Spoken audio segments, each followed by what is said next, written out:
kon lu waay mën a am lum rëy rëyit safuma ndegam amoo keefa Tuuba am nga xeeb naa ko. asalaamaaleykum mbokk jullit mbokk taalibe yi ñoo ngi leen di jaajëfal bu baax ci topp gi ngeen di topp suñu émission bu am solo bi mel na ñoo ngi ci partie 3e ci ñetteel fan koor gi comme niñ ko baaxoo defee rek chaque heure bi waxtaan am solo ci yar ak i teggin ba tey ñu ci wéy di ci ànd ak Serigne Ahmadou Diaw Xasaayid kon Serigne Ahmadou Diaw bisimilah. waaw asalaamaaleykum wa rahmatullahi taala wa barakaatuhu barki borom Tuuba Xaadimu Rasuul mu mel ni mbokk yi ñu ngi leen di jaajëfal bu baax a baax ci topp gi ngeen ñuy topp ñu fas yéene wéyal waxtaan wi ci téereb Serigne Touba bu am solo bii nga xam ni mooy Nahju Qadaa'il Haaj mu làmboo ay ngëneel yu rëy rëy yoo xam ni buñ ci làmboo ay mbir rek suñu lépp dana jàpp insha allah ba tax sëriñ bi nii irham uxayi jamihal xalqi kullihim wansur ilayhim bi ayni lutfi wa safaxa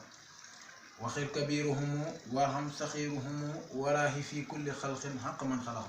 ba léegi sëriñ bi mu ngi jàngal ni ñu war a saafonteeg suñu diggante mbindeefi waxu la nit waaye mbindeef mboolem loo xam ne suñu borom bind na ko rek na ngay saafonteeg moom sëriñ bi dana ko wax irham uxayi jamihal xalqi kullihimu la wax képp ci ñoom nee na na nga leen di xoole bëtu ñeewantal ak bëtu cofeel na nga leen yërëm ñoom ñëpp mbindeef yëpp nee na yow bu dee yaay ndaw na nga wekk mag yow mi nga xam ne yaay mag nga yërëm ndaw kenn ni nga ko waxee woon ci jiitu waraahi fii kulli xalqin xaq man xalaqa te ngay sàmmanteeg